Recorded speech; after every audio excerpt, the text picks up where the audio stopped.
اللہ تعالیٰ جب تہجد میں دعا قبول کرنے لگتا ہے تو کچھ خاص نشانیاں ظاہر ہونے لگتی ہیں۔ یاد رکھو، اللہ آپ کی دعا تہجد میں قبول کرنے والا ہوگا تو آپ کو محسوس ہوگا کہ آپ کا اللہ سے تعلق مضبوط ہو گیا ہے اور آپ کے حالات میں بہتری آنے لگتی ہے۔ تہجد کیا ہے؟ یہ وہ نماز ہے جو ہم پر فرض نہیں کی گئی، تو پھر اس کا اجر اتنا کیوں ہے؟ آپ نے کبھی یہ سوچا ہے؟ اس کا اجر اس لیے ہے کیونکہ اس کا پیغام نہیں آتا، اس کے لیے خود اٹھا جاتا ہے۔ آپ کے دل میں موجود تڑپ آپ کو اٹھاتی ہے، ایسی تڑپ جو گہری نیند سے اٹھا لاتی، جو ہمیں آدھی رات میں اپنے بستر پر سکون سے سونے نہیں دیتی۔ اور اس تڑپ کے ساتھ جب بندہ اپنے رب کے حضور اپنی پیشانی زمین پر رکھتا ہے تو اس کا وہ سجدہ اسے فرش سے عرش پر لے جاتا ہے۔ اس خدائے بزرگ و برتر کی رحمت اپنے بندے کو اپنے سائے میں لے لیتی ہے۔ بندہ اپنے رب کے سب سے قریب ہوتا ہے۔ اس وقت بندے کا بہایا ہوا ہر آنسو آنکھ سے بہتا ہے اور سکون دل میں اتار دیا جاتا ہے، ہر تکلیف ہوا میں کھوسی جاتی ہے۔ اس وقت رب اتنا قریب محسوس ہوتا ہے کہ لگتا ہے بس وہ ہمیں ہی سن رہا ہے۔ وہ ہمارے اندر ایک ایسا یقین پیدا کر دیتا ہے کہ اس نے ہماری مانگی ہر دعا کو قبول کر لیا ہے اور ہماری ہر خواہش کو صحیح وقت پر پورا کر دے گا۔ تہجد کا وقت خدا کی محبت کا عروج ہوتا ہے۔ تہجد بہت خاص ہوتی ہے، بہت خاص۔ تہجد اللہ کی طرف سے ہمارے لیے ایک ایسا بند دروازہ ہے جو صرف تہجد کی عبادت سے ہی کھلتا ہے۔ یہ دروازہ صرف ان لوگوں کے نصیب میں ہوتا ہے جو واقعی اللہ کے قریب ہوتے ہیں، اور سب سے بڑھ کر اللہ خود انہیں تہجد کی طرف لاتا ہے۔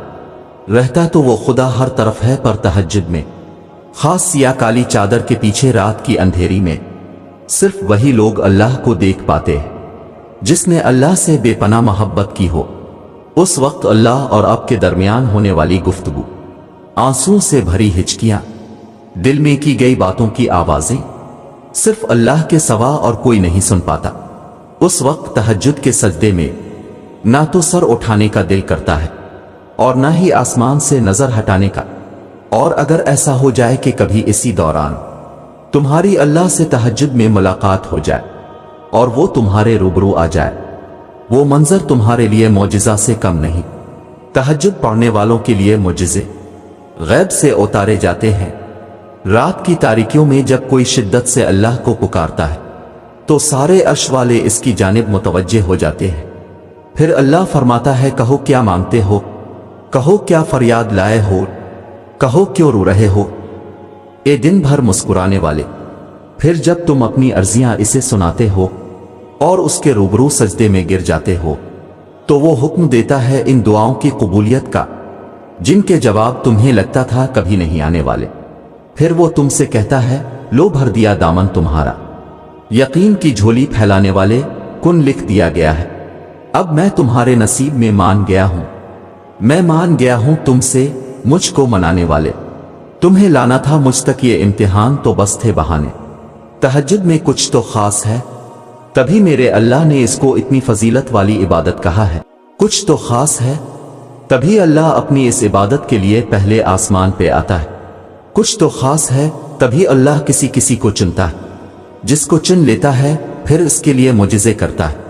تمہارا تہجد تک آنا ہی تمہاری دعوی کی قبولیت کی سب سے بڑی نشانی ہے، پھر تم کیوں اس کی دیری کو اس کا انکار سمجھتے ہو؟ تہجد اللہ کی طرف سے دعوت نامہ ہے۔ جب اللہ کو کسی سے ملاقات کرنی ہو اور بات کرنی ہو تو وہ اسے تہجد کی لگن لگا دیتا ہے۔ جب یہ سارا جہاں خاموش ہوتا ہے، پھر رات کی تاریکی کے اس عالم میں خدا اپنے بندے سے ہم کلام ہوتا ہے، اور تب یوں محسوس ہوتا ہے جیسے شاہ رگ کی حدوں کو توڑے ہوئے وہ رب ہم میں سما گیا ہے، اور محبت کی کیفیت دوڑنے لگتی ہے۔ پھر میرا رب فرماتا ہے، مانگ مجھ سے میرے بندے، تو نے جو مانگا میں نے دیا تجھے، مگر تب اللہ کے سوا کسی کی طلب ہی نہیں رہتی، اور پھر طلب اللہ کی ہو اور وہ نہ ملے، ایسا تو ممکن ہی نہیں۔ تہجد کا آغاز انسان سے تو ہو سکتا ہے، مگر اختتام صرف اللہ ہے۔ دل میں اوٹیتی ہوئی مسلسل تکلیف جب رات بھر جگائے رکھتی ہے تو روح کی بے چینی اللہ کے روبرو لا کر کھڑا کر دیتی ہے۔ پھر کچھ درد سنایا جاتا ہے، اور دعا کے لیے بے جان ہاتھوں کو اٹھایا جاتا ہے۔ جب سارا غبار باہر نکل آتا ہے تو سکون کی عجیب سی کیفیت طاری ہو جاتی ہے، جیسے سارے داکے کسی نے اپنے اندر جذب کر کے روح کو آزاد کر دیا ہو۔ اللہ سے کی گئی وہ ایک ملاقات، وہ ایک گفتگو ساری الجھنیں سلجھا دیتی ہے۔